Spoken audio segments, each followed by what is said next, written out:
सतगुरु की साजी नवाजी, गुरु प्यारी सात संगत जी, बड़े प्रेम और सत्कार से कहना जी, धन्य निरंकार जी। सात संगत जी, आज का टॉपिक है जीवन में सत्संग पापी से पापी व्यक्ति को भी पुनर्जन्म कैसे देता है। सात संगत जी, दास आपको एक कहानी के द्वारा समझाएगा कि आखिर में व्यक्ति का पुनर्जन्म कैसे होता है। एक चोर ने राजा के महल में चोरी की। सिपाहियों को पता चला। उन्होंने उस पदचिन्हों का पीछा किया। पीछा करते करते वह नगर से बाहर आ गए। पास में एक गांव था। उन्होंने चोर के पदचिन्ह गांव की ओर जाते हुए देखे। गांव में जाकर उन्होंने देखा कि एक संत सत्संग कर रहे हैं और बहुत से लोग बैठकर सुन रहे हैं। चोर के पदचिन्ह भी उसी की ओर जा रहे थे। सिपाहियों को संदेह हुआ कि चोर भी सत्संग में लोगों के बीच बैठा होगा। वह वहीं खड़े रहकर उसका इंतजार करने लगे। सत्संग में संत कह रहे थे, जो मनुष्य सच्चे हृदय से भगवान कृष्ण की शरण में चला जाता है, भगवान कृष्ण उसके संपूर्ण पापों को माफ कर देते हैं। और यह बात कहते ही कि समस्त प्रकार के धर्मों का परित्याग करो और मेरी शरण में आओ, मैं समस्त पापों से तुम्हारा उद्धार कर दूंगा। डरो मत। और कहते हैं कि जो एक बार भी मेरी शरण में आकर मैं तुम्हारा ऐसे कहकर रक्षा की याचना करता है, उसे मैं संपूर्ण प्राणियों से अभय कर देता हूँ। यह मेरा व्रत है। सत्संग जी, इसकी व्याख्या करते हुए संत श्री कृष्ण ने कहा, जो भगवान का हो गया उसका मानो दूसरा जन्म हो गया।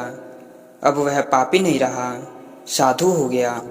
यदि कोई जघन्य से जघन्य कर्म करता है किंतु यदि भक्ति के रत में रहता है तो उसे साधु मानना चाहिए, क्योंकि वह अपने संकल्प में अडिग रहता है कि कारण उसके बहुत अच्छी तरह से निश्चय कर लिया है कि मैं परमेश्वर के भजन के समान अन्य कुछ भी नहीं करूँगा। कारण कि उसके बहुत अच्छी तरह से निश्चय कर लिया है कि परमेश्वर के भजन के समान अन्य कुछ भी नहीं है। सत्संग जी, चोर वहीं बैठा सब कुछ सुन रहा था। उस पर सत्संग की बातों का बहुत असर पड़ा।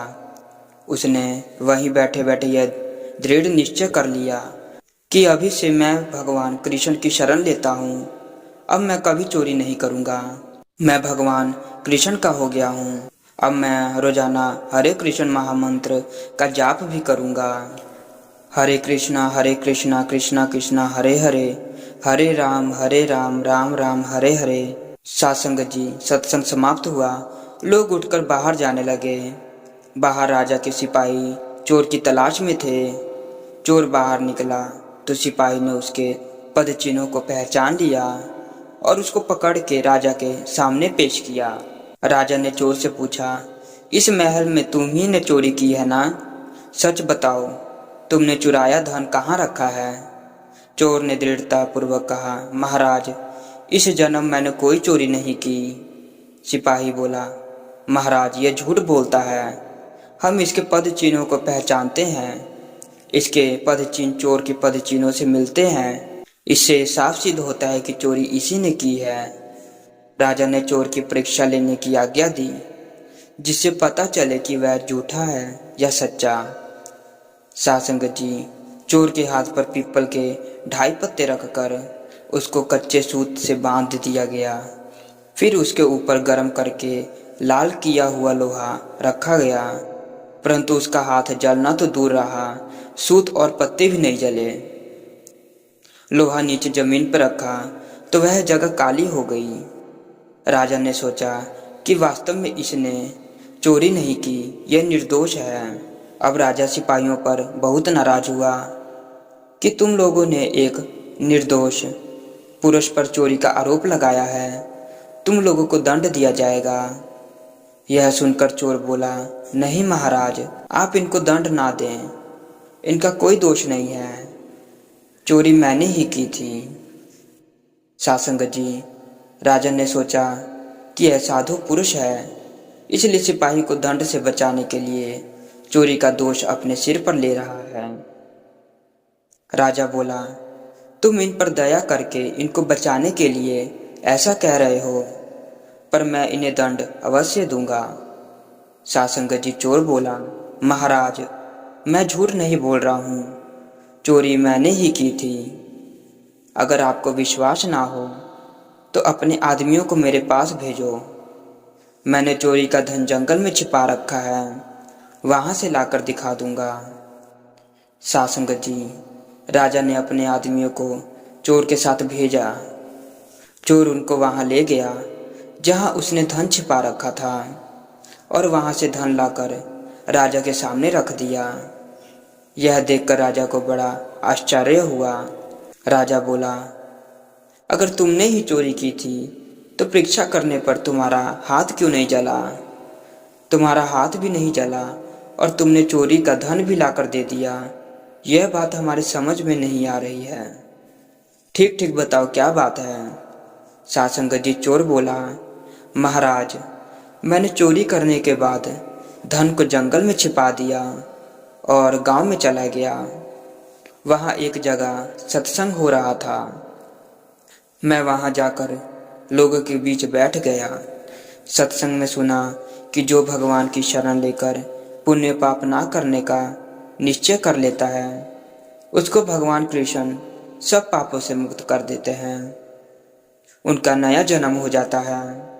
इस बात का मुझ पर असर पड़ा और मैंने दृढ़ निश्चय कर लिया कि अब मैं कभी भी चोरी नहीं करूँगा। अब मैं भगवान का हो गया, इसलिए तब से मेरा नया जन्म हो गया। इस जन्म मैंने कोई चोरी नहीं की, इसलिए मेरा हाथ नहीं जला। आपके महल में मैंने जो भी चोरी की थी वह तो पिछले जन्म में मैंने की थी। महाराज बहुत खुश हुए और उन्होंने भी भगवान श्री कृष्ण की पूजा करना शुरू कर दिया। कैसा दिव्य प्रभाव है सत्संग का। मात्र कुछ क्षण के सत्संग ने चोर का जीवन ही पलट दिया, उसे सही समझ देकर पुण्यात्मा धरात्मा बना दिया। चोर सत्संग वचनों के दृढ़ निष्ठा से कठोर परीक्षा में भी सफल हो गया और उसका जीवन बदल गया। राजा उससे बहुत प्रभावित हुआ, प्रजा से भी सम्मानित हुआ और प्रभु के रास्ते चलकर प्रभु कृपा से उसने परम पद को भी पा लिया। सासंगजी, सत्संग पापी से पापी व्यक्ति को भी पुण्य आत्मा बना देता है। जीवन में सत्संग नहीं होगा तो आदमी कुसुम जरूर करेगा। सासंगजी, जीवन में सत्संग पापी से पापी व्यक्ति को भी पुनर्जन्म दे देता है। सासंगजी, इंसान तो केवल अपना जीवन जीता है। जब इंसान को इस परमात्मा का ज्ञान नहीं होता और वह किसी भी तरह से सत्संग नहीं करता, पर इंसान के जीवन में पुनर्जन्म तब होता है जब वह बड़ा से बड़ा पाप ही क्यों ना किया हो। यदि वह सत्संग जाने लग जाए और इस परमात्मा का ज्ञान प्राप्त कर ले और सतगुरु के दिए हुए वचनों पे चलना शुरू कर दे, सत्संग की हर एक एक बातों को बड़े ध्यान से सुने और अपने कर्मों में भी बिठा ले, तो समझ लेना कि इंसान का पुनर्जन्म हो गया है। सासंग जी, सत्संग का अर्थ है संत का संग करना। संत का अर्थ है जो सदा से और सदा ही रहने वाला है। सतगुरु सत्य स्वरूप है और उनका पावन संग भी सत्य है। उनका संग ही सत्संग है। सत्संग जी गुरबानी में भी आता है, सत्संगी कैसे जानिए जेथो इको नाम वखानिए। अर्थात सत्संग उसे कहा जाता है जहाँ केवल नाम या नामी की चर्चा होती है। सत्संग जी, सत्संग का प्राप्त होना सतगुरु की अनंत अनंत कृपाओं में से एक विशेष कृपा है। इसलिए नित्य प्रति बड़े प्रेम से सुने और उन वचनों पर अमल करके सतगुरु की नज़दीकी प्राप्त करें। सत्संग जी, सत्संग का एक वचन भी जीव का परम कल्याण कर सकता है। अंत हर वचनों को हृदय में धारण करने का प्रयास करें। सत्संग हमारे मनुष्य जीवन का दर्पण और हमारी आत्मा का प्रेरक होता है। साधुसंगत जी, हमारे अधिकतर अपने सभी प्रश्नों के उत्तर संतों की वाणियों से ही मिल जाते हैं। यह सतगुरु की अपार अपार कृपा है। साधुसंगत जी, सत्संग एक दायरा होता है। गुरुमुख के लिए लक्ष्मण रेखा होती है। वह सुरक्षा कवच होता है जिसके अंदर माया प्रवेश नहीं कर सकती।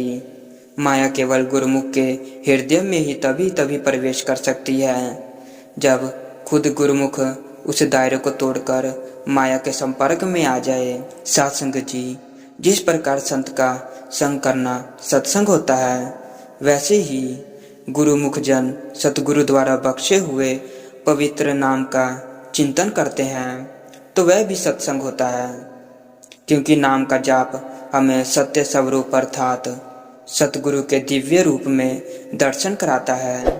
साधुसंगत जी, दास इन्हीं वचनों से आप सभी संत महापुरुषों से आज्ञा लेगा, और यदि कोई ऐसे वचन बोल गए हों तो दास को नादान बालक समझकर बख्श लेना। साधुसंगत जी, बड़े प्यार से कहना जी, धन निरंकार जी।